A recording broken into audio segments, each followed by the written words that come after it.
Hela, the planet of battles and suffering. The battles on it continue endlessly. It is because of this that it acquired a red hue, the hue of blood. It is all filled with monsters, skeletons, orcs, dragons, hounds, and devils, as if the planet had emerged from the underworld. There is no place for a person here, but Azazel and his comrades are not here of their own free will. And in order to survive, they fight tooth and nail.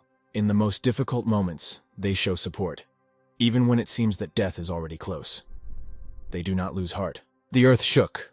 Our hero doesn't understand whether his legs are already shaking from fatigue. But no, everything is much worse. And then Azazel sees who or what caused the earthquake. It is a huge and terrible monster, like Satan emerging from the fire of battle. Without hesitating for a second, our hero jumped and swung his sword at the new enemy. Because if he slowed down even for a moment, he would lose his life. What do we see? Our hero, exhausted on his knees, covered in blood, without a hand, and his weapon can hardly be called a sword. They both fall. The monster died immediately, and our Azazel still had time to look at his partners. But with every second, the picture grew dimmer until it turned into darkness. Our hero sharply opens his eyes. His throat catches the newly entering air. But he cannot understand where he is and what happened to him, because there is not a scratch on him, and his hand is still there. What happened to Azazel? This mystery will remain unanswered. But one thing is clear, that he has become different. The world has become different for him, and everything will never return to the same places. He began to feel the power that allows him to control those whom he previously considered enemies. Monsters and monsters are now fighting on the same side with our hero, and he is their leader. Not only the allies have changed, but also the enemies. Now these are people who, like Azazel, came to this world to fight monsters. But one thing remained unchanged, the younger brother, who was on the same side. Years passed, and for 10 years, side by side, Azazel and Raphael walked hand in hand, back to back, and fought for each other until they met a portal to Earth. A conversation began between the brothers. The younger one wanted to go to Earth together. But from one glance of the older one, it was clear that he was staying here. Raphael just smiled and understood everything without words. 6 years have passed since then. Azazel has experienced a lot, which allowed him to become the Lord of Death, the leader of the undead, who hates all living things. He became the highest necromancer. He was the only person whom other necromancers feared and respected, and this was evident even from his feelings, because such a great desire to kill cannot be quenched. A castle built on bones and seen in blood, a castle where the ruler of the world, Hal, sat, a castle of demons where our hero, the strongest living, sat. A devoted servant, Desmond, the spirit of death, came to his master with urgent reports from the human world that would enrage Azazel. His brother Raphael was killed. All the power of anger and hatred accumulated in a black aura around the necromancer. With all the gravity of the situation, he demanded details and evidence from his informer. The spirit of death, whose ability to see every living soul in all dimensions, immediately carried out the order of its master and showed the soul of its younger brother, separated from the body. The younger brother had not changed in any way. This is exactly how Azazel remembered him from their last meeting. But the desire to find out what happened to him was stronger, and the older brother cast a spell. The look of the deceased, dark magic that allows you to see the last minutes of the soul's life. And it showed two people or monsters. It's difficult to understand, but the joy from these actions was definitely visible in their faces. The information doesn't end there. Desmond says that Raphael was the strongest of all people on the planet, but there were those who were only slightly inferior to him in strength. Having seen the whole picture, the Lord of Death decides to go to Earth, ordering Desmond to notify all the princes of their readiness to call at any moment. The 5 strongest necromancers who existed since the dark ages of Hela and wrote history with blood served Azazel, who only after defeating them captured the castle of the demons of Garen. The owner left his ward to guard the castle, because after learning about his departure, many would want to seize these lands for themselves. But their thoughts were no longer about that. The elder brother remembered their last meeting. Already in front of the open portal, the brothers hugged, and Raphael spoke about his desire to someday see his brother again. But in the vastness of the earth, when she becomes dear to him. Returning to reality, the necromancer sees how Desmond has already opened the gates for his master, filled with bloodthirstiness for all living things, intent on taking revenge on his brother's killers. Having moved to Seoul, South Korea, Azazel learns from a servant how much power he can use on Earth. The answer to this question pleased the master, because all the power can be used. Arriving on Earth, I remembered the catastrophe 16 years ago, after which meta people showed abilities that allowed them to seize power in many cities around the world, including Seoul. Then 16 years ago, portals began to open all over the Earth, leading to other dimensions, from which terrible monsters emerged, and people who had previously been called to these dimensions appeared. They began to be called returned. Arriving at the Hunters Association, Azazel was met by two girls, and were surprised that in front of them was the same one, Raphael's older brother, who refused to return to Earth. Aaron, the director of emergency situations at the association, immediately ran up, who, while still running, apologized for the girls and for the inconvenience that could have happened in these minutes. The elder brother, having listened to all this chatter, immediately got down to business. But before answering all the questions, the director asked Azazel to undergo a test, because he was not the first to declare himself an elder brother. On the way to check, our hero learns that his brother has earned great fame and wealth during his years on Earth, and many wanted to get it all by posing as his relative. After undergoing a blood test for mana and genetic information, everyone was convinced that Azazel was the only relative of the deceased. Aaron immediately took Raphael's blood brother to his office so that he could change clothes. But the main idea of this action was so that information about the appearance of a relative would reach the department. Having changed into dry clothes, the necromancer received a folder with brief information about his brother, and immediately wanted to find out what happened to him over the years, which guilds he belonged to, and most importantly, how he died. It all happened during a special operation in which hunters from several countries participated. Their task was to clear the dungeon, where Raphael defeated the boss of the dungeon. But as a result of an accident, he died. Our hero realized that something was not pure here. There was no accident, because he saw how other metahumans killed him. But apparently they set everything up well and tried to hide the real circumstances of his death. Without giving a sign in action, but having set a clear goal in his head to get to the bottom of the truth, he took the keys to his brother's property, which Aaron brought him, and left the association building. Such harsh behavior tensed Aaron, and looking at Azazel's back, he decided to be more careful with him.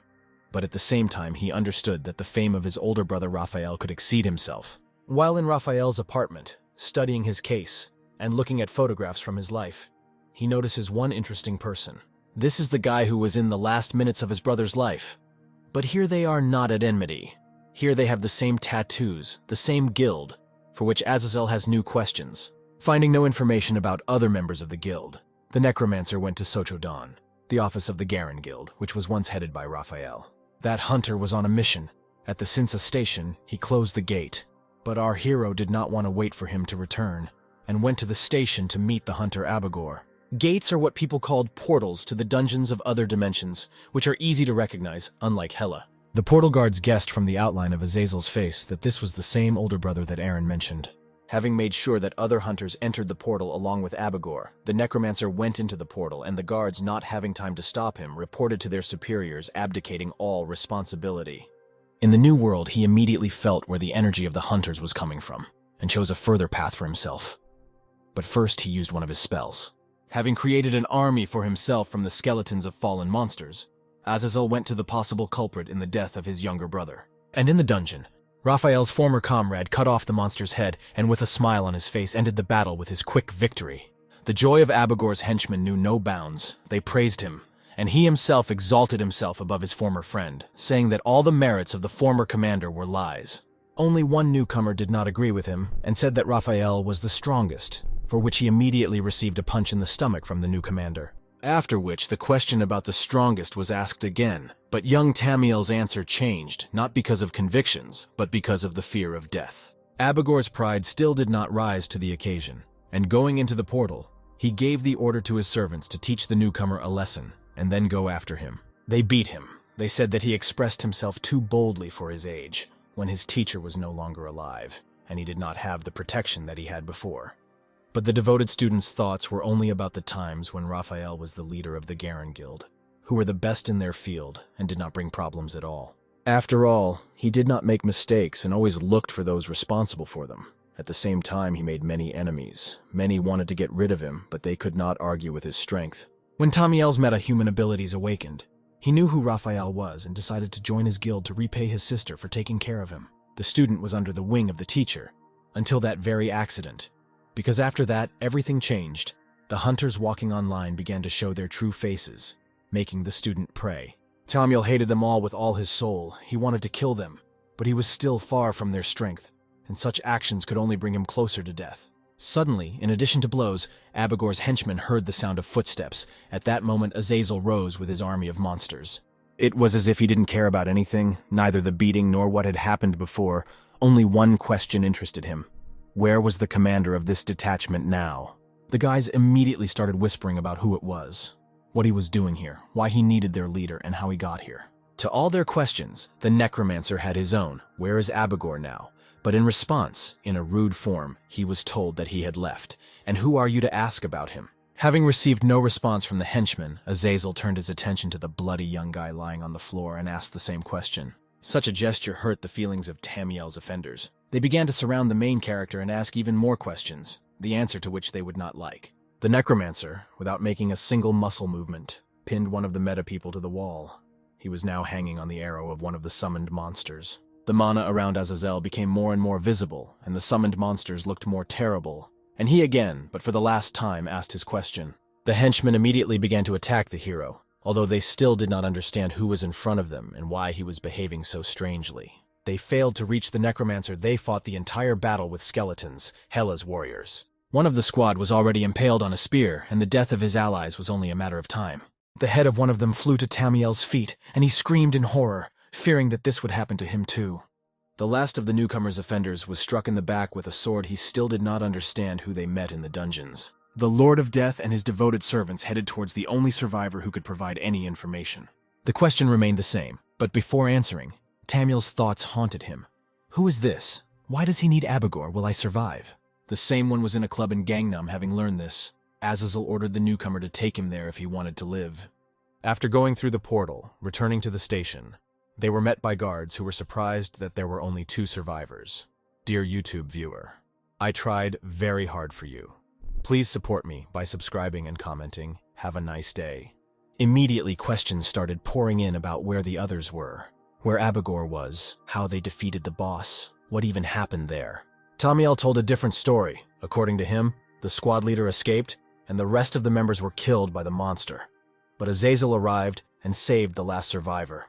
The guard wrote down everything in the report, but what else could he do because the words of these people were the only information they could have.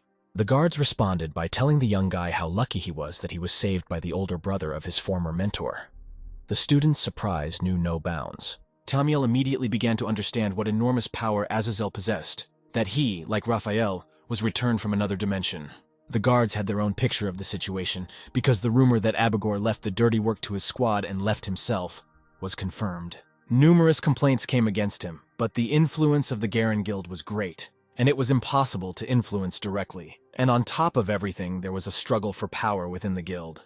The guard wanted to write the 2 of them in the survivor column, but after Azazel's menacing look, the decision changed. Tamiel got goosebumps being next to his mentor's brother, because his character was very different from his previous mentor. Approaching one of the possible shelters, in which Abegor had been more than once, they went to the entrance. Raphael's older brother learned that after the death of his mentor, the young student found himself in the detachment of a man who had changed a lot since those times.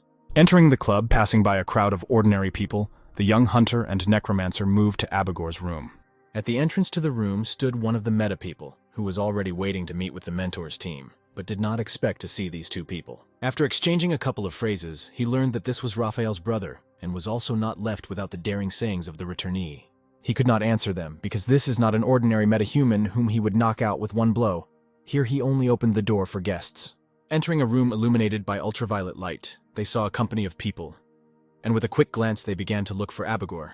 Looking everyone in the face, counting the number of people, Azazel, among 7 people, did not see the one he was looking for. The main one started asking questions about what one of Abegor's squad was doing here and what kind of person came with him. Tamiel's answer caused a storm of surprise and emotion among the 7, because in front of them stood the brother of the former leader of the guild. The same one did not express emotions, but still pursuing his goal, asked about Abegor's real whereabouts. The main one stood up and introduced himself as Zadkill, the commander of the assault battalion and the superior of the man Azazel was looking for, offering to sit down and ordering drinks to be brought into the room, due to the arrival of the former head of the guild. Other people in the room asked why Raphael's brother was looking for the hunter of their battalion. Immediately, Abegor's boss began to tell him that he had been getting involved in various unpleasant stories lately, and would not be able to tell where he was now. Zadkill said that he would pass on all the necessary information, but the necromancer, in an orderly tone, said to contact him right away. The boss was taken aback. He couldn't believe that they were talking to him like that. But at the same time, he let the situation go. Because in front of him was the one who had been returned. Trying to turn the situation in his favor, he said that he would send one of his fighters after him, but Azazel would need to tell him why he needed him. But the main character did not take his eyes off them, because he was ready to kill anyone who was somehow involved in the death of his brother. I decided to act carefully to find out as much information as possible from the people in the room. Zadkiel spoke of his great respect for the late leader, but in response he only received a question about what he knew about his hunter. Tamiel at that moment was attacked with questions about where the other members of the squad were, because they went there together. The young hunter immediately remembered all the deaths of his former partners in his head, but he could not tell the truth. The monster was too strong and killed all the members of the squad. Only he was lucky to survive. That's what Tamiel said. But Abigor was here and said that he had killed the monster and left the others to clean up. The tension in the room rose. A continuation of this information appeared that after the detachment commander left, other monsters appeared and everything happened to them. Zadkiel got distracted by the loud conversation and argument and wanted to find out what happened between them. In response, the battalion commander ordered to be quieter because he had an important guest at the table. But the interrogation did not end. Tamiel remained alive. This was the main question, because he was the one from the detachment. The only survivor pointed to the second guest that it was thanks to him that he remained alive. Zadkiel became interested in the current situation and decided to find out what abilities the returned one had. Drops of cold sweat flowed from the interrogated person's face. He did not know what words to choose so that the answer would please everyone. Azazel abruptly stood up from the table and prepared to leave and called Tamiel, explaining that they had nothing more to talk about. But the young hunter was not released immediately because he did not tell them what happened in the cave with the monsters. The battalion commander understood from the necromancer's gaze that he needed to release the second one and ordered his men to do so. Tamiel left to fetch his new acquaintance, but people shouted at him to come back quickly, otherwise his sister would be in trouble. The door slammed behind them, and a conversation arose in the room that there was no need to express yourself so boldly in front of the newcomers, especially until you knew their abilities. The note Zadkiel gave to Azazel included the address of the crematorium, which amused all the metahumans in the room. The commander was pleased with his decision because the crematorium was the place of other returnees who, in his opinion, would teach Brother Raphael good manners. He called Abigor, who was relaxing in another club waiting for his squad, and told him to come to their headquarters for an important conversation. Despite being sent to the crematorium, a place from which no one returns, Zadkiel was nervous about this new arrival. Arriving at the place, Tamiel was surprised where his new friend had brought him, to a place that was dealing with the consequences of dungeon raids. The hunter was mired in doubts, because he had never seen Abigor ever come here. What did the battalion commander say? Azazel learned from his brother's student what this place was, and that the purpose of the place was to hunt traitors and spies from other guilds. This place was established after the death of the former leader, and it was unlikely to meet the detachment commander here, Tamiel said. But under the threat of death, the necromancer ordered his partner to lead him through this place, despite the fact that he had never been here. Inside the building, they already knew about the arrival of Raphael's older brother, and they laughed at him among themselves, because they had not seen such a fool who came to them himself. But the ridicule stopped. Tasks began to arrive, to meet the guests of the crematorium and say that Abigor was here. At the same time, a meeting was held in the department about Azazel, and it was he who became the subject of their concern. This event was conducted by Aaron, saying that the newcomer believed about the accident and went to his brother's apartment, where it was easy to follow him. But other participants in the meeting were still worried about the question of why he had arrived now, after his brother's death, and not earlier. It's a coincidence of circumstances, and that's it. So stop worrying and making mountains out of molehills, said the director of emergency situations. But the whole hall reacted differently to this phrase, because they had to sacrifice hundreds of people to get rid of Raphael. One of all calmed the screams of the crowd, because the former leader went against the system, and the rest of the returnees and metahumans were at the same time. Despite their strength, against a squad of professional hunters, they would lose, said the second. This community has decided to just keep an eye on Azazel for now, but if he starts putting a spoke in the wheels, they will simply get rid of him. The man sitting above everyone else ordered to find out the abilities of the returnee, and not even bother him with other questions. This man was the leader, one of the most important people in South Korea, who decided a large number of issues. At this point, the file and all personal information about Raphael was erased, and the entire congregation was told. Everyone took out stones for the journey, ordered to monitor the actions of the necromancer, and disappeared into the opened portals. A man with a cigarette in his mouth and a dissatisfied face came out to meet the two who had arrived at the crematorium.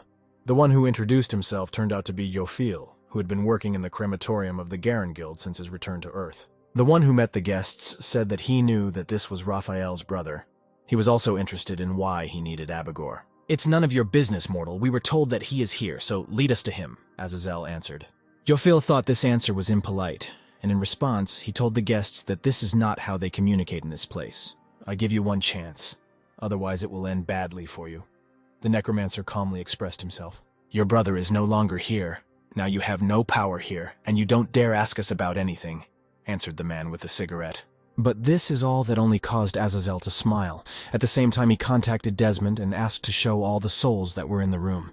Jofil has a thought in his head. He is just as crazy as his little brother. In the reflection of the sword of one of the summoned, he saw his brothers in arms, which is why he dropped his cigarette on the floor. Right in front of him, his commander is being cut with the same sword. Yes, this is an illusion, but fear has already overtaken him and forced him to take action. With a pistol shot, he pierced the head of one of the warriors and began to tactically retreat from the monsters.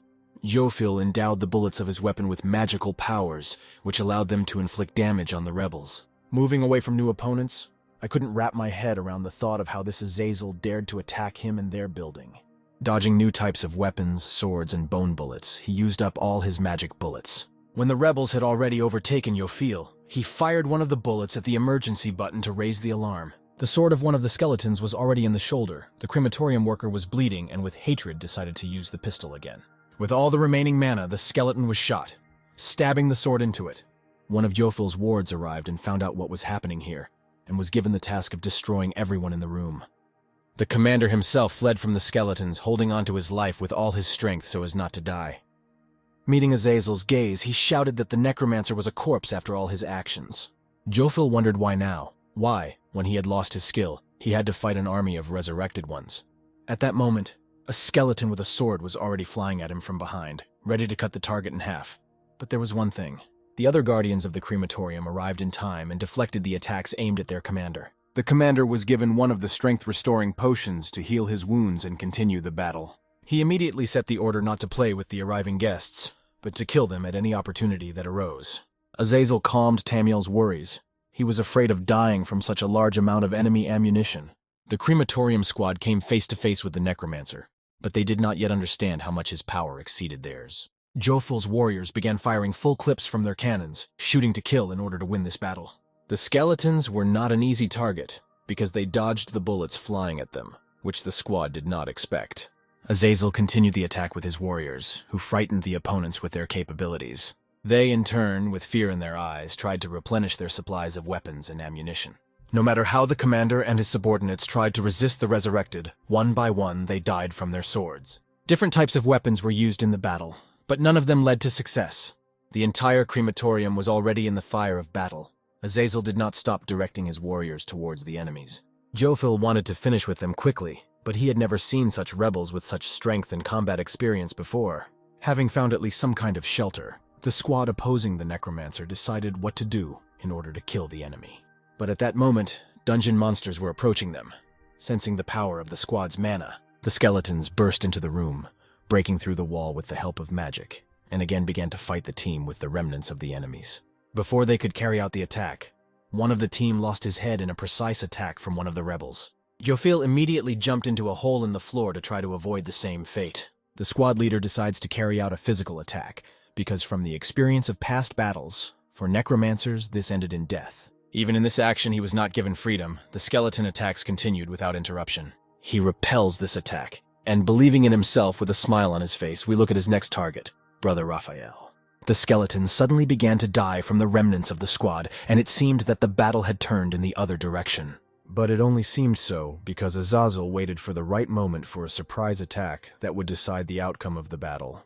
And the attack had an effect. Several more members of the detachment lost their lives in the battle with the rebels. The necromancer summoned more warriors from Hela, whose abilities were superior to the previous ones, because now they could make long-range attacks. Surprising Jofil, one of the archer's skeletons pointed his bow in his direction and shot an arrow into his opponent's body. The arrow hit the liver, but without allowing him to catch his breath, the melee skeleton attacked and slammed the squad leader to the floor. The great necromancer approached Jofil, who, in complete despondency and fear, shouted that no one should approach him. One of the monsters stuck a dagger in the leg of the surviving captain, who, due to the damage received, was already trembling from the approach of death. Azazel told the squad leader that if they had brought Abigor right away, everyone would have survived. The crematorium was filled with screams. Jofil said that the necromancer would regret returning to Earth and standing up against the guild. But at the moment, only he could regret his whereabouts, because his squad was killed, and Azazel's servants continued to torture him. Covered in blood and wounds, he begged the necromancer for death, because he was going to take all the information about Abegor with him to the grave. Jofil's eyes were already closing on their own, no matter how much he resisted, but death was approaching him with every step the skeleton took. Azazel cast the Look of the Dead spell and saw the information that interested him. The crematorium building was burning, and the heroes went towards the club because it was there that Abegor was supposed to return. Tamiel was worried that the guild would hunt them after the death of the entire squad, but the necromancer did not care about that. The young hunter was worried about his life since he was seen with Azazel, but he was more afraid for his sister. The necromancer wanted to find out what kind of place or detachment this was, calling themselves the Sect of the Crypts. It was with them that Abegor had to be in order to lie low and not be found. Azazel learned about this place from Jofil in his head. The Crypt Sect is the largest criminal metahuman organization in the country, whose plans were often thwarted by Raphael. Many people who awakened their abilities after the disaster 16 years ago considered their powers to be a gift, not a curse. The necromancer said that he would take care of Tamiel's safety, but he must tell everything he knows about the sect. At the club at this time, a dialogue was taking place between Zadkiel and Abegor. The former was interested in who the latter had spilled everything about Raphael's death. The squad leader was clearly unhappy that his charge was being hunted by the older brother of the former leader of the guild. Abegor assured his commander that all evidence of the murder had been cleared, and in general that the arrival of Azazel would not cause big problems. The same two went to the sect to lay low, despite the conflict between one of them with the Crypts. Zadkiel left one of the squad in charge and ordered him to monitor what was happening in the club. He again felt like a guard dog. Just a couple of minutes later, the new senior saw two approaching people on the monitor camera. It was the brother of the previous guild master with his ally, which made everyone nervous and decided to immediately report this to the commander. The appointed commander's solution was to let them in without resistance and then deal with them. The squad remaining in the club understood that they could not do without blood, but in order to slightly reduce the damage to their headquarters, they used magic. Having created a barrier that could then be reduced and everything unnecessary burned, the metahumans became concerned about a possible fight. After all, you need to suffer minimal losses, which is quite difficult in the fight against the returned one. I had to get some magical daggers that the Crypt Sect had invented. Their magic was in collecting mana. When you pierce someone with this knife, they immediately lose mana giving it to the knife.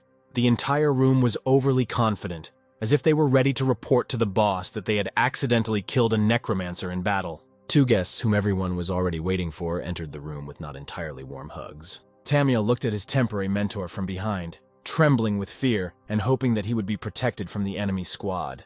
Azazel immediately had a question about where Zadkiel, the commander of the detachment in which Abegor was located, had gone. In response, I received only arrogant answers from the appointed senior, who told me to hold my tongue. They had a chance, the necromancer thought, and awakened his underground army, which at that very moment filled the entire space. The entire squad was perplexed by the actions of the brother of the previous leader, because for the first time they saw his abilities in action. From the magic of one rebel, all the light in the room went out, and Zadkiel's minions took up their weapons. It was already late. Next to each of them stood a skeleton from Gila, each of which had a personal weapon. In the last seconds of his life, the temporary captain of the squad realized that Azazel was not just a necromancer, he was death itself. The upper floors of the club did not even suspect what was happening below. Because of this, they calmly played cards. There's a knock on the door. A bloody partner comes in, or what's left of him. The body of the corpse suddenly begins to change beyond recognition. It swells at different points, as if it is about to explode. The surprised faces of people who had previously been calmly playing were already starting to give me goosebumps. The body explodes. Everyone scatters in different directions. The effect of surprise in this tactic of Azazel worked well. The light was still on in the building of the Crypt Sect. Zadkiel and Abegor, who arrived there, were talking with the head of the organization.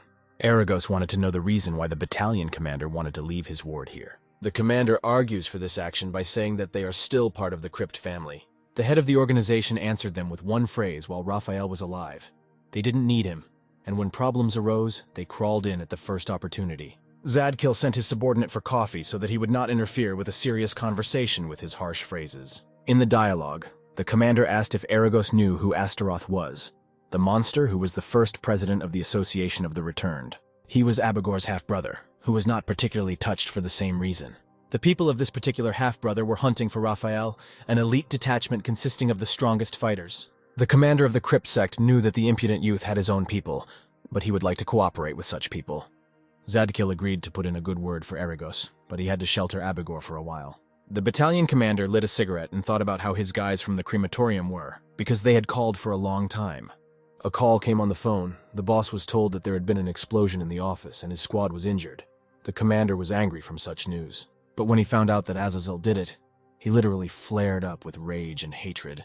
By order of the head of the sect, Zadkiel calmed his ardor and decided to take serious measures to destroy the enemy. Having called his deputy, he ordered to gather all the members of the assault squad and come to the headquarters of the organization, where he himself moved after the conversation.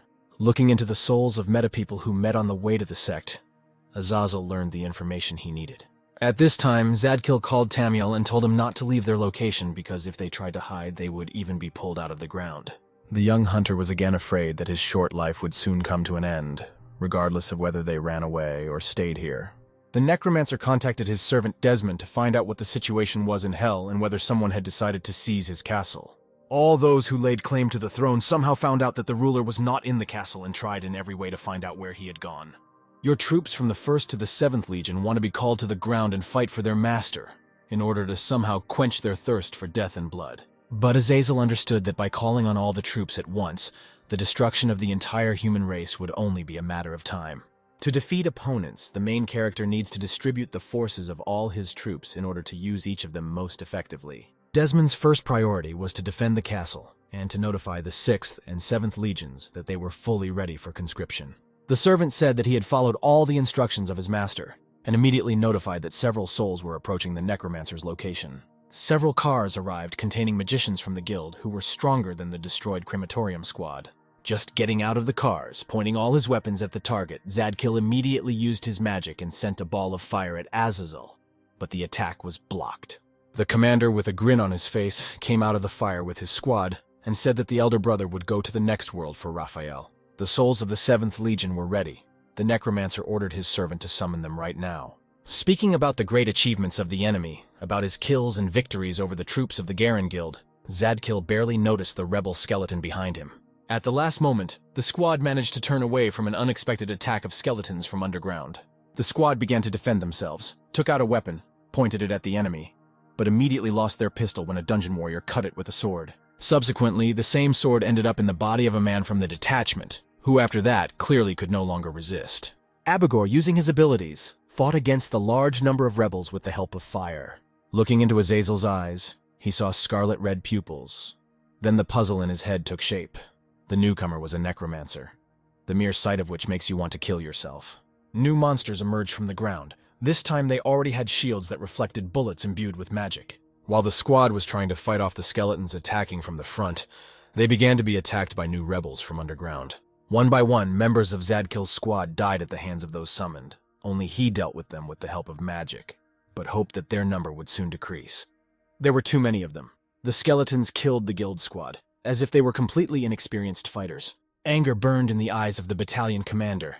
In his hand, which he raised above his head, a small magical sun shone. But a moment before the attack, with a lightning strike from his sword, the necromancer's warrior cut off Zadkiel's hand. The sun, intended for the attack, fell on the attacker and burned the commander, causing him colossal damage. Bleeding and covered in burns, the battalion chief crawls towards his dead subordinates. At that moment, Azazel approaches him. Kills him with the power of his servant. The skeleton's spear pierces the body of the fallen Zadkiel, hitting him directly in the heart. The necromancer uses the Death Gaze spell and tells Desmond to remember all the information he just saw. After a report that he remembered all the faces, voices, and abilities of those he saw, he receives the command to summon the Dullahan of the 7th Legion. A white-haired guy immediately appears who had a staff with skulls in his hand. His name was Lemur. Fear and respect for the owner were seen in his eyes. The voice of the servant who appeared evoked images from the hellish kingdom, resonating with death and deadly screams. Azazel said to fill the minds of those who killed his brother with nightmares, those people whom Desmond remembered after the look of the deceased. Excited to finally use his abilities on people, Lemur was not going to hesitate and wanted to begin his task. He chose the recently killed Zadkiel as his first target, approached him, took him by the head, raised his staff above the ground, and began to use the spell. The branches coming out of the servant's weapons grew and grew, heading towards the dead body, enveloping it in their nets. With thin needles, the staff entered the body of the former battalion commander and began to absorb not mana, but blood. Tamiel fell off his feet. He saw the faces of Abigor, Astaroth, and the president of the association Samael on Lemur's weapon. He knew all of them from the time when he followed the guildmaster Raphael. Zadkil's withered body remained motionless, like skin wrapped around a skeleton and roasted in the fire of its owner. Now the time has come to take revenge on the people who were involved in the death of Raphael. They began to have nightmares. The first spell touched Astaroth, who in surprise dropped the glass from his hand, shuddering with his whole body. Standing up abruptly, he began to leave the club. He wanted to figure out what happened to him now, because he didn't feel any power of magic. The next one was Abigor. He even screamed from the nightmares in his head. But when asked by the people nearby, he said that everything was fine. At first glance, it would seem that the president of the association was not affected by this, and he simply wanted to find out from Aaron what Raphael's older brother wanted. Samael's secretary called the emergency president, who knocked on the door a couple of minutes later and entered the office. He said that he did not notice anything suspicious in Azazel, even using his hunting instincts, only depression due to the death of his brother. The president of the association ordered contact with all hunters who fought with Raphael, saying that the situation was becoming an emergency. The venue will be a conference hall, where they will discuss all matters related to the Necromancer. But all this time there was a nightmare over Samael, intended for him. He just didn't show it because of his extensive experience in the organization. Nightmare Lammer kept telling the president that he knew who was responsible for Raphael's death, and after a while he disappeared. The head of the association understood that he was almost directly told that it was his fault and that the accident was a cover-up.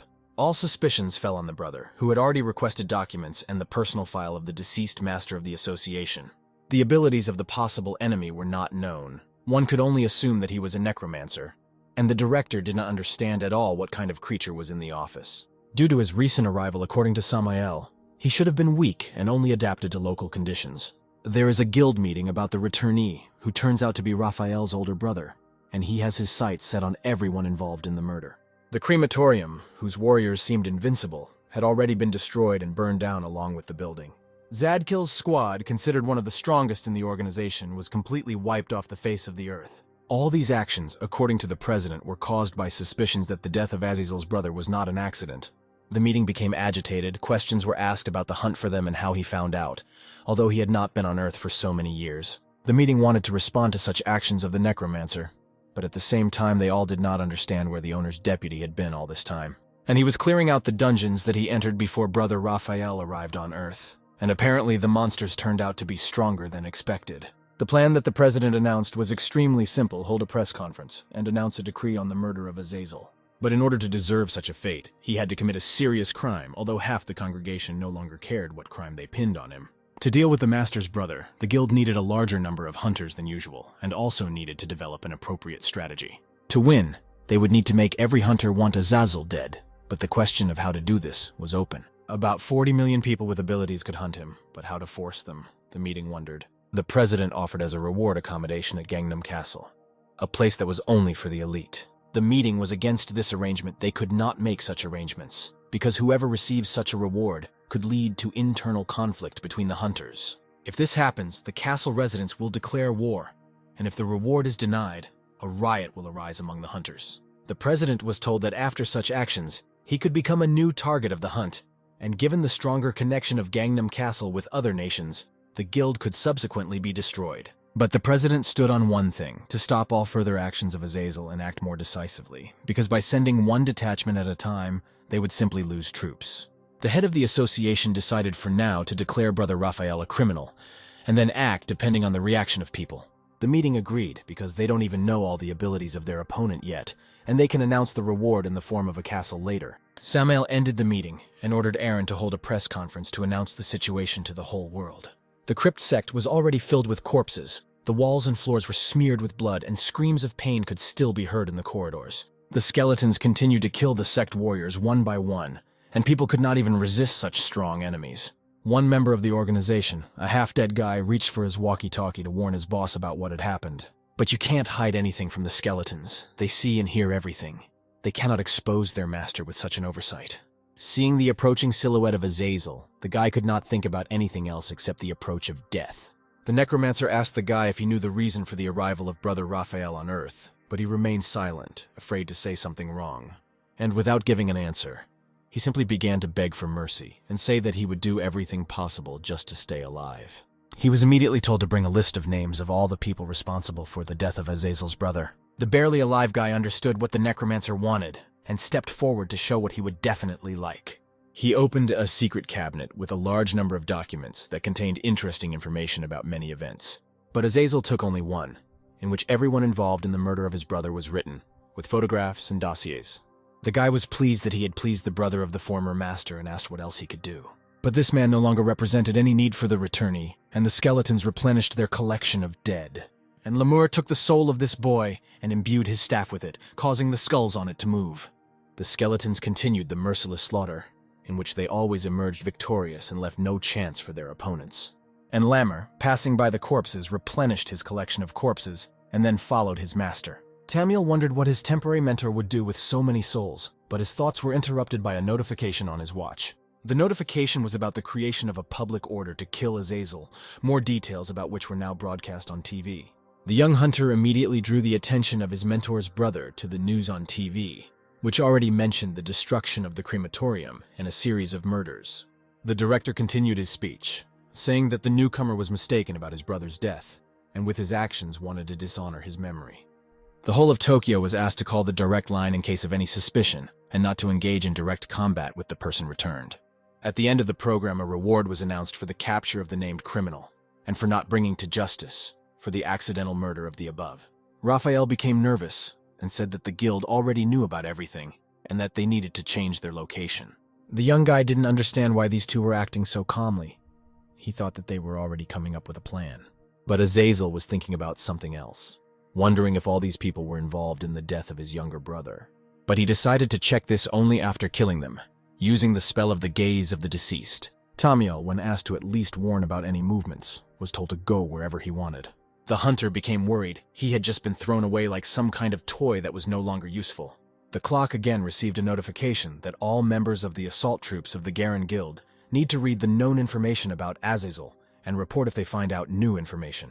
After reading the SMS, the phone received a call from Abigor. His voice was unfriendly. Threats rained down. Tamiel was told that he would end up in the other world, like everyone else in the crematorium and in the club, for betraying the guild. The young and abandoned hunter was already imagining his death, realizing that he was clearly visible on the cameras of the club and the crematorium. The squad leader kept threatening and threatening, talking about how he would kill Azazel, and then, in front of Tamiel's eyes, would torture his sister. The young hunter hung up the phone and decisively rushed towards the exit. The necromancer was already being watched on the street on the roofs of houses. There were snipers who were ready to release the hook when ordered.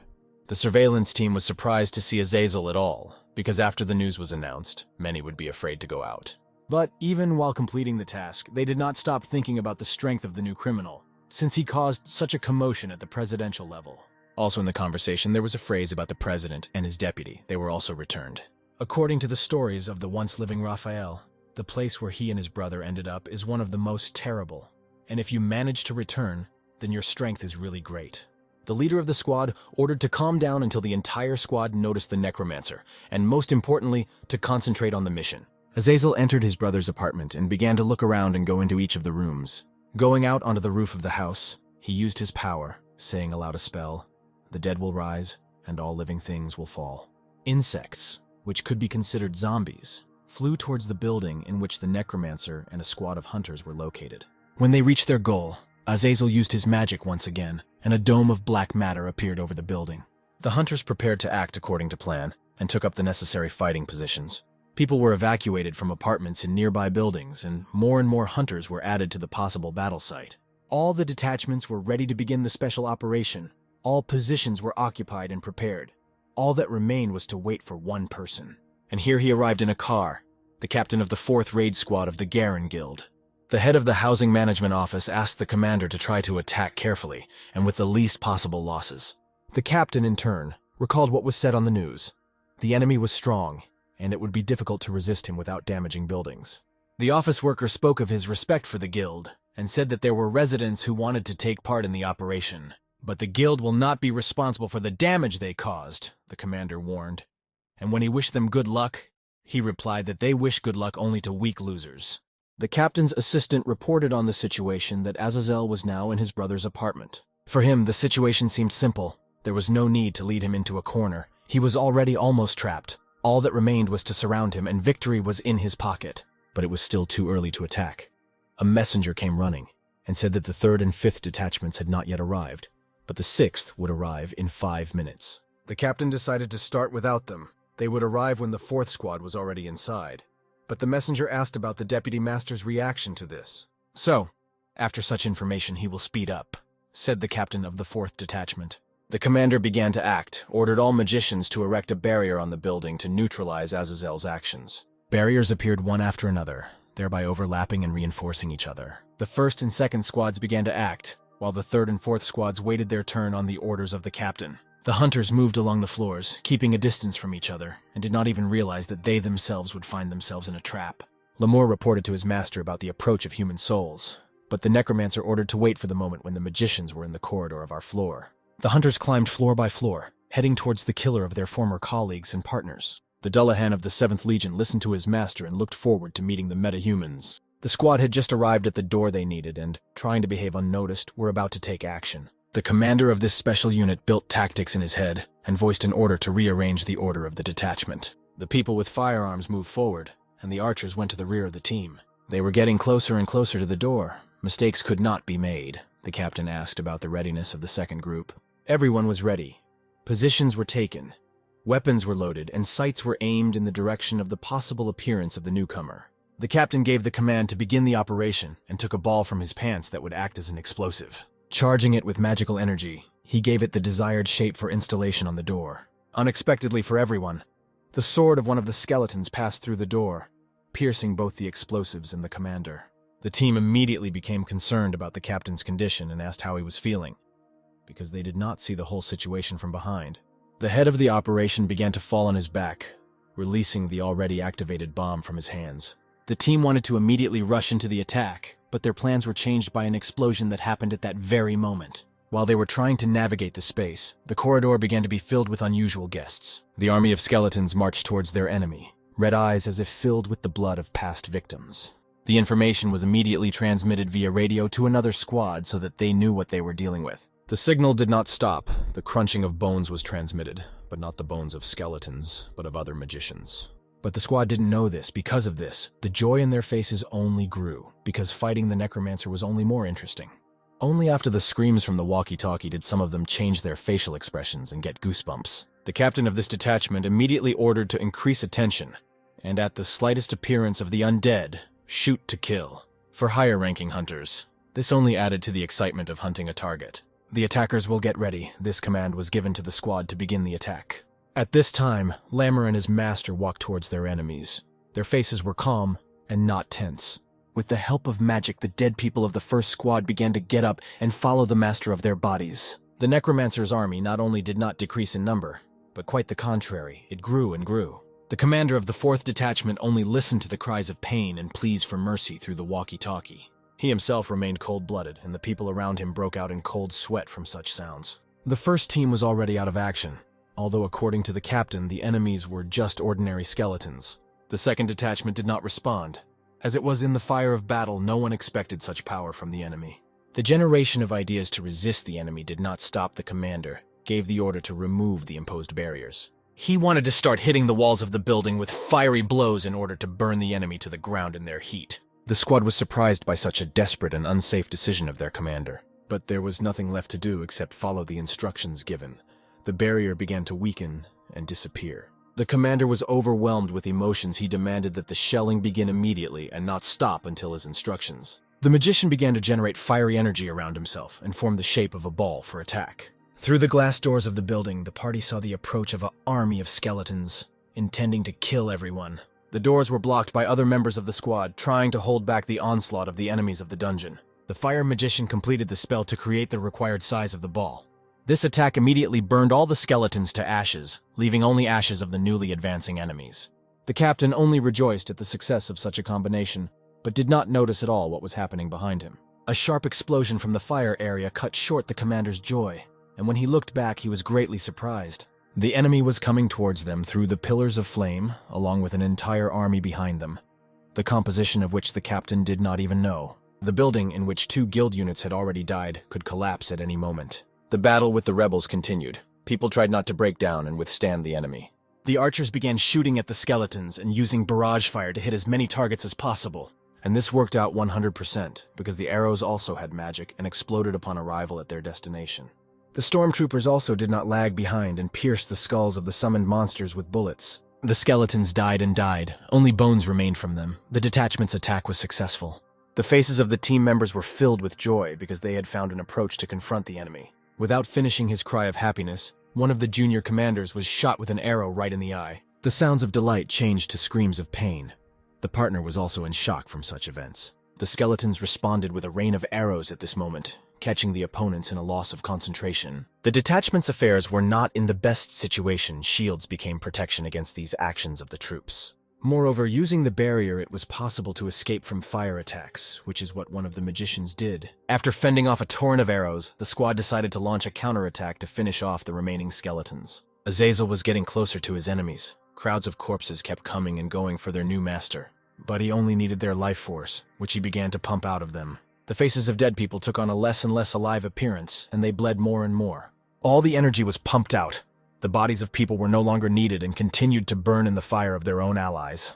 The necromancer sent all the collected power into the ground to summon the 7th Legion. The new skeletons were much larger and stronger than the old ones, due to feeding on human mana. Without having time to relax and rest, the captain and his squad saw a new enemy army. The speed of the skeletons also increased, and immediately one of them attacked the commander. Having managed to dodge the labries, the magician attacked by the enemy formed the order of further actions. From the matter of his own mana, he formed a sword, with which he immediately launched a counterattack. The skeletons did not evade the commander, not only they themselves, but also their limbs scattered. There were too many opponents, and we had to react to their every move, not letting them get closer to us. But there were more and more waves of the enemy. The captain was already wondering where the help was. They have already seen and watched how he confronts and fights with the rebels. Abegor was only glad to watch such a spectacle, because the arrogant captain began the attack without them. A dark-haired man with an athletic build and a serious character approached the observer. He didn't like to waste his time, and just like in this situation, he wanted to get down to business right away. He asked where Asmodeus was now, who was just in the fire of battle, which Abegor pointed out. He was always impatient and was the first to jump into battle, so he might not have time to wait for help. According to the newly arrived metahuman, Abegor did not help his comrade, since in the event of the death of the commander, he would take his place. But he didn't admit it. He said he just needed a strong team spirit and emotional support. Although this cunning magician was exactly the kind that in his time destroyed Raphael, speaking out loud about a possible vacant position, there were slices of joy and sarcasm in his voice. Abegor turned to the commander of the 3rd Raid Detachment, or as he is also called, the King of Battle. And in response, he received contempt for raising such questions, and in general, he irritated the head of the detachment. But he didn't care about his irritability, since the pride of killing Raphael still filled him. And his next goal was the death of the former master's elder brother. After all, necromancers are not immortal, because divine elixirs from the Order of Elijah can be used against them. Abegor called the boy who carried all the supplies of the elixir in his bag. He opened and showed what reserves of this good he had, with the help of which he could resist even necromancers. All these potions were once invented by the American guilds to hunt criminal necromancers. Vatican priests in Europe used their magical powers to create a special level of holy water. The commander of the 3rd Detachment did not want to take these drugs and refused them in every possible way. After all, what kind of battle king would use elixirs when you can deal with it with your fists? But Abegor was weak in close combat and took a couple of these and ordered the guy with the backpack to distribute them to everyone else. Tamiel nodded his head, confirming that he had heard the order and went to carry out the assigned task. One by one, he distributed cones with magical liquid inside to the guild troops. I even decided to offer it to the commander of the 3rd Detachment when I noticed that I had not yet shared it with him.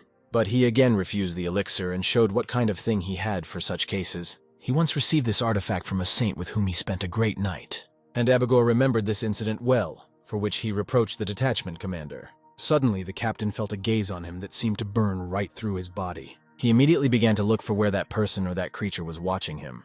More and more, he felt eyes glued to him but could not find them. But everyone was watching him. All the skeletons who took part in the battle, even individual skulls were watching him. This was another of Azazel's abilities, the gaze of the dead, only used on skeletons. He could look after each of them, no matter where he was and no matter what condition the skeleton was in. It could even create the feeling that he himself was opposite his enemies. The necromancer was once again convinced that these hunters were somehow involved and responsible for the death of his younger brother. and he thought through all the actions down to the smallest detail in order to collect all the culprits in one place, to destroy them with their own hands at once, as they once did to Raphael. The entire battlefield was filled with dead people and immobilized skeletons. Asmodeus, by the sweat of his brow, fought against the monsters all this time, and hoped that this was the last invasion. But having heard a previously unfamiliar sound, he paid attention to the cane that made it and to its owner. Lemmer approached him, as always, with a smile on his face, but causing fear in people. Feeling the bad energy wafting from the Dullahan of the 7th Legion, the commander of the 4th Detachment took a fighting stance. At such a gesture, the necromancer's servant began to use his magic against the enemy. Asmodeus began to lose mana in huge quantities and stopped controlling his own body. The Dullahan continued to cast spells on the commander and used ancient magic. The captain of the squad stopped moving altogether, but not of his own free will, but as if he were being squeezed by large palms. Taking his own sword in his hands and turning the tip towards his stomach, he plunged it into the uncontrollable body. He seemed to be one of the best commanders of the guild, but he turned out to be so weak against just the spirit of Hela. Throwing a small skull towards Asmodeus, the Dullahan decided to end his torment. The squad leader pulled the sword out of his own body and redirected it slightly, but towards the heart. The captain, who had screamed for mercy a few seconds ago, fell in front of Lemore and his master. Azazel felt the presence of all the culprits near the building and told his servant to collect the souls of the dead. With a smile on his face, the head of the 7th Legion immediately began to carry out the order.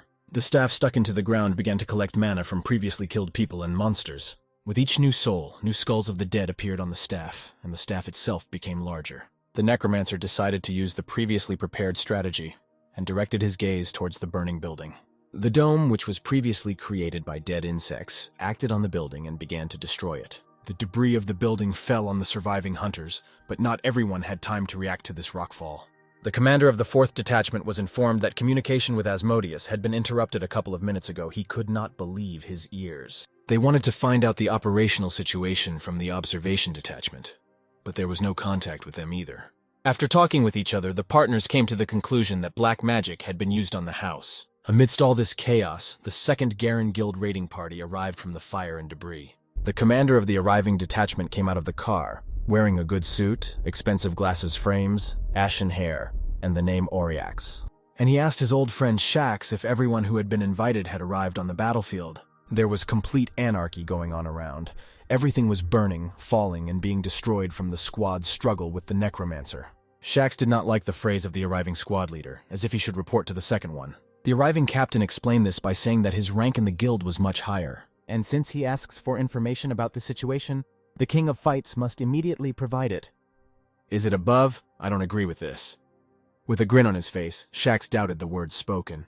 After such impudence, Oriax proposed to find out who was more important here and now. The King of Fights was only provoked by this proposal, and he agreed with pleasure. One of the commanders had already begun to accumulate mana, as if preparing for a real battle.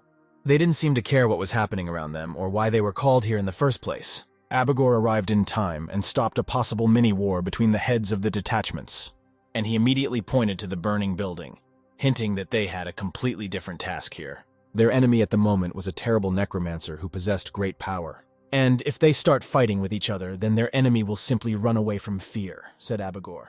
Of course, he managed to stop a possible fight, but despite all this, the joke remained ignored. Looking at the building consumed by fire, Azazel began to cast a new spell. All those who have never lived in this world will rise up, answer my call. Black magic began to move through the rubble, resembling the tentacles of an octopus. And underneath them a shape was formed that resembled a shadow with brightly burning eyes. There was also help on the guild side, and more cars arrived at the scene. Troops of the Garen Guild began to emerge from them, wearing bulletproof vests and shields. A man began to get out of the car, whose arrival had been awaited for a long time, and he finally arrived. It was the vice head of the guild who demanded to report on the current situation on the battlefield. The detachment commanders hesitated, because the situation was clearly not in their favor. The earth began to tremble, literally shaking the entire space, and the vice chief drew attention to the cause of these phenomena. A huge necromancer warrior, who was created from the rubble of destroyed buildings, emerged from the fire. The size of the golem surprised all the top officials of the guild. They had never seen such a large one before. The golem looked at these little people, who were like insects to a person. The enemy, assembled from stones, began to non-stop cause damage to everything around. With his large hands, he hit the ground, trying to hit the magicians with these attacks. The vice chief also did not hesitate in the current situation, and ordered an attack on the golem. Considering that the enemy's size is too huge, he found a drawback in this. It was slow. The magicians, having listened to all the commander's instructions, immediately headed towards the enemy. To the rest, he outlined a more important goal. This is the murder of the newcomer. We need to find him so that he will pay for all the damage caused by his presence on Earth. The commanders interrupted the speech of their leader, because there was no longer any need to look for anyone. Together with his huge army, Azazel, who was calm despite the situation, walked towards them. Abegor was delighted at such a meeting, because he believed that the prey itself had come into his clutches. For him, the necromancer had now faced his own death by coming here on his own. Hux told him to close his mouth to this upstart, and watch from the side how the battle would take place. Auriax was in this situation to help, since he was a healing magician. Full of confidence and strength, the commander of the second detachment placed this burden on his large shoulders. In parallel with everything that was happening, members of the detachments waged war against a huge giant made of stone. By creating fireballs, they directed them at the monster and launched an attack. To the golem, these were just little people that could be compared to ants. For protection, the team used defense magic, a magical shield consisting of mana. The giant did not stop striking at the formed dome above the magicians. They could barely hold back the onslaught of their opponent's attacks and were at the limit of their capabilities. With the sound of ordinary glass cracking, the shield began to crack under the golem's fists. The magicians were surprised by what happened because this happened for the first time in hundreds of previous battles. But the attack with the stone hand kept getting closer. Someone was crushed, and someone managed to dodge. For the guild, things were getting worse and worse noticing this. The commander decided not to hesitate. He immediately rushed towards the necromancer, after whose death his troops would also fall. But the skeletons were not so simple. They moved towards the enemies of their owner. Shax with his blow broke through the wall of skeletons of the dungeon and freed his way. The skeletons seemed to have not diminished. They stayed and stayed, surrounding the commander. But this only brought joy to the captain of the squad. He attacked every monster he encountered. He dealt damage not only with his own fists, but also with his mana. Even in a difficult situation, the smile did not leave Shax's face and he was ready to stand until the last. Of course, it was easier for him to fight, because he had the commander of another squad as his partner, who covered the rear of his fellow guild member with the help of his own techniques. But Auriax was surprised by the armor of the skeletons, because after so many lightning strikes, there was not a scratch on them.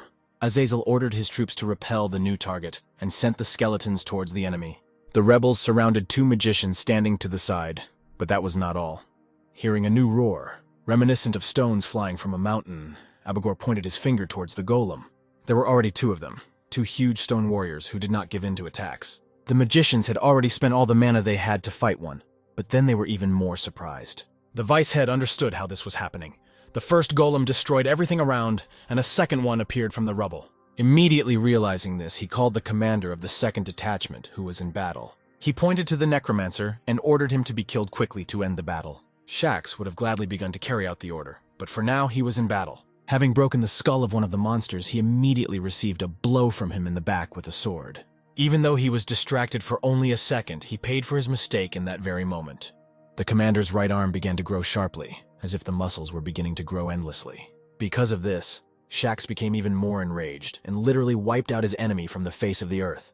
But even here it didn't get any easier. Immediately, a huge spear fell from above as if from heaven.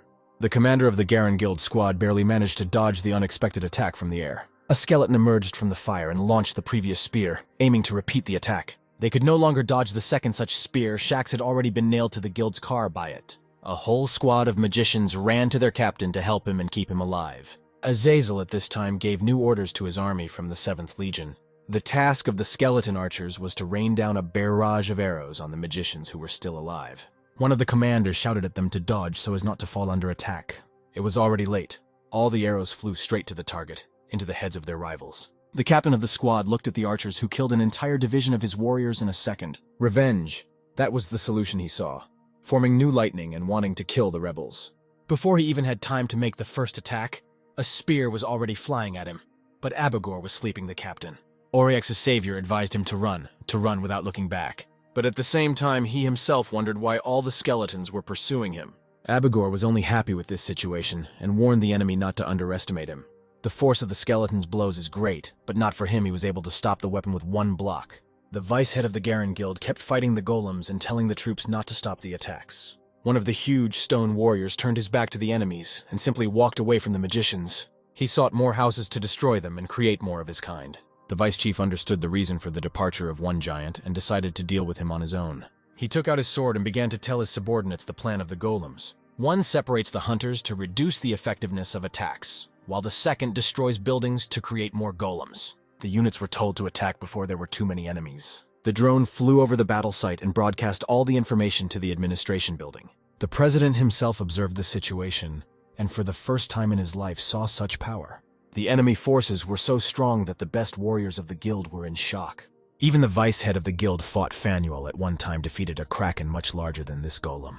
However, now the situation was getting worse and worse for the Garen guild. Watching all this, the president wondered what kind of summoning ability this was. No matter what powers Azazel possessed, the president was confident that he would bring him to his knees. Shax woke up after such a large loss of blood. His squad was still near him, and they threw him an elixir of restoration so that he could heal his wounds. While flying in the air, the elixir crashed as it was precisely hit by an arrow from one of the archers. Having given another elixir, but this time directly into his hands, the subordinate brought his captain up to date. This is all. Shax himself understood and pointed his finger at the dead under the leadership of the Necromancer. The commander set a goal for himself to kill the leader of all the rebel monsters. He gave the order to the squad to help others in the offensive, while he himself remained to deal with Azazel. Oriax, running past, drew the attention of the commander of the second detachment to one of the golems. He was no longer lifting debris, but an entire building that weighed about 7,000 tons. Raised by the building, the golem launched into the sky as if throwing a spear in a competition. The vice head of the guild, who was fighting with another golem, also noticed a building flying past him. The president, who was following the events, realized how bad the situation was for his troops. The purpose of this action was other residential complexes in order to increase the number of golems significantly. Also cause panic in all hunters, so that they in turn lose concentration. Azazel had no intention of stopping, but only wanted to destroy everyone who stood in his way. Mages were dying every second. Troops were losing more and more allies in battle. Fortunately for the association, those with the strongest abilities in the guild arrived on the battlefield. The number of magicians was still small, and Oriax had not seen his savior for a long time. The aforementioned was already under the control of the Dullahan of the 7th Legion and could not move. Abigor was at a loss why his own body did not obey and did not move. Lammer was, as always, with a smile on his face and told his enemy to wait a little until he met his master. The young hunter Tamiel, who betrayed his teacher's brother, trembled with fear as he watched everything. The Necromancer appeared in front of Abigor with his army of the dead of the 7th Legion. The motionless and helpless enemy apologized and shouted that he was not the only one to blame for Raphael's death. The hands of skeletons began to appear under him. The Necromancer used the spell of Grasp of the Undead. The young hunter, covering his mouth with his palm, barely restrained his cry for help. Because I myself heard Abigor screaming, whose eyes were pressed inward. Later, these same eyes were pulled out by skeletons from the face of their owner's enemy. Abigor could no longer scream. He only made some sounds that he only had the strength to make. Before that, begging for mercy, he said that he had not even seen Raphael, and was in no way involved in this. And now Azazel was asking if he now sees the man whom he once betrayed. A moment before his death, Abigor began to remember the already dead body of the former master, and the people he was with then, at that moment of the murder, flashed before his eyes. Remembering all this, he screamed louder and louder for mercy in order to stay alive. It was already too late to ask for anything, of course. He was slowly being separated from his own body. They also tore off the head and inserted the eyeballs back into the bloody holes. Azazel used the gaze of the deceased to view the events he needed. Already wounded, Raphael wanted to find out and perhaps forgive the people who betrayed him for this. But they only told him to accept his fate and die at the hands of his former friends. The Necromancer felt the souls of these people on the battlefield and was glad that he would not have to look for them. He immediately decides to call upon another special warrior from the 7th Legion. A servant of his master appears from the portal resembling a man in a black robe. Tamiel did not understand what kind of demon was summoned by the Mentor's brother, whom he had not seen before.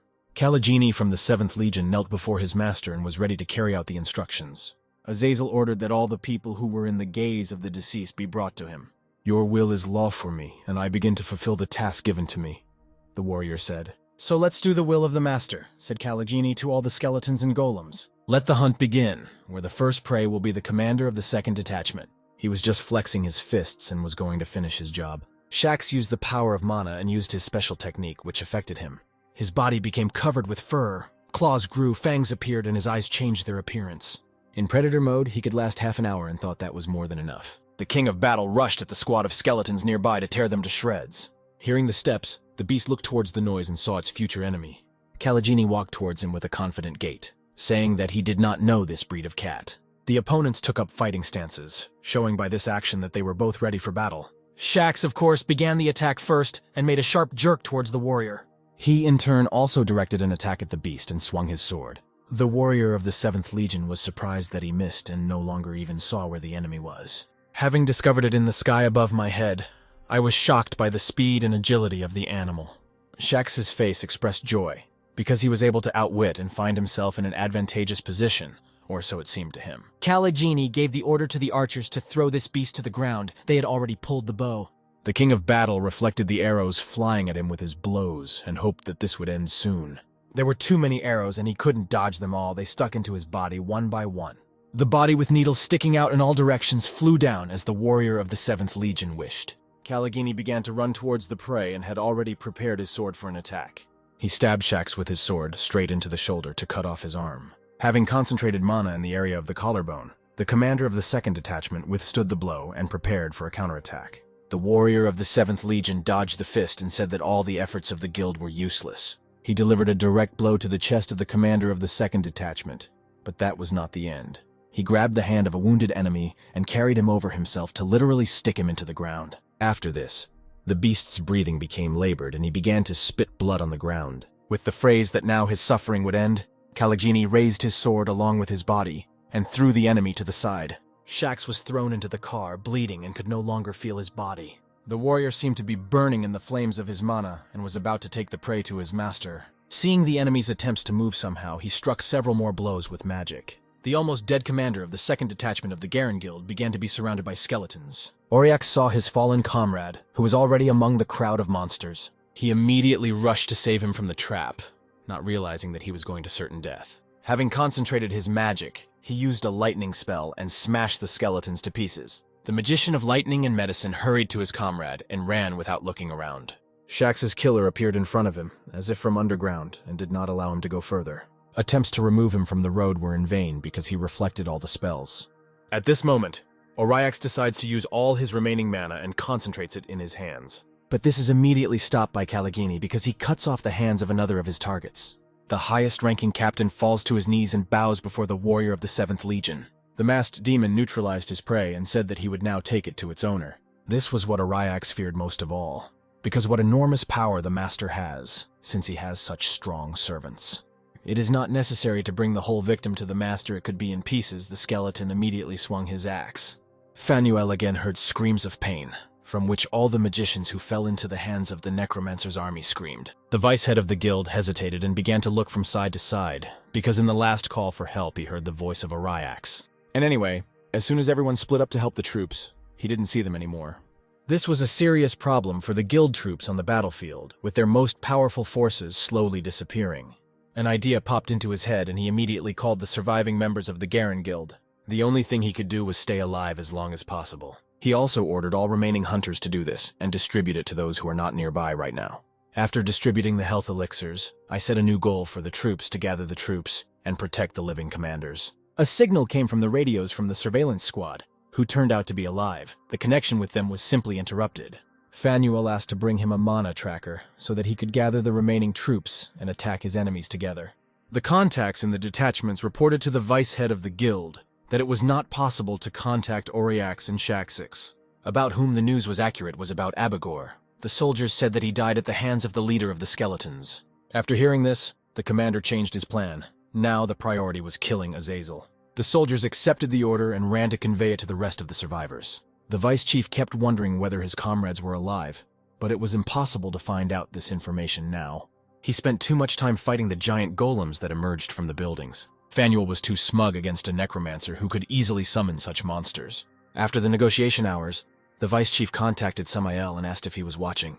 The same one watched through drones that were flying in the sky above all the chaos happening in the area. He was told that he could not cope with the necromancer without help, because he was too strong. In this case, they promised to negotiate with the apartment manager and hold out as long as possible. The magicians living in this area had long been evacuated, but decided to make sure that they knew what happened to their home and the entire business center. Phanuel was delighted with this situation, because by equalizing the number of warriors, they would increase the chances of victory. The detachment's plan of action immediately changed.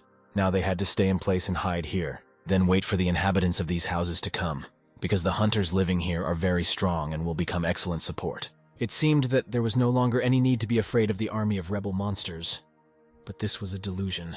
An earthquake occurred, and cracks appeared on the roads near houses. Huge skeletal hands emerged from the cracks and seemed to begin dragging the whole house underground.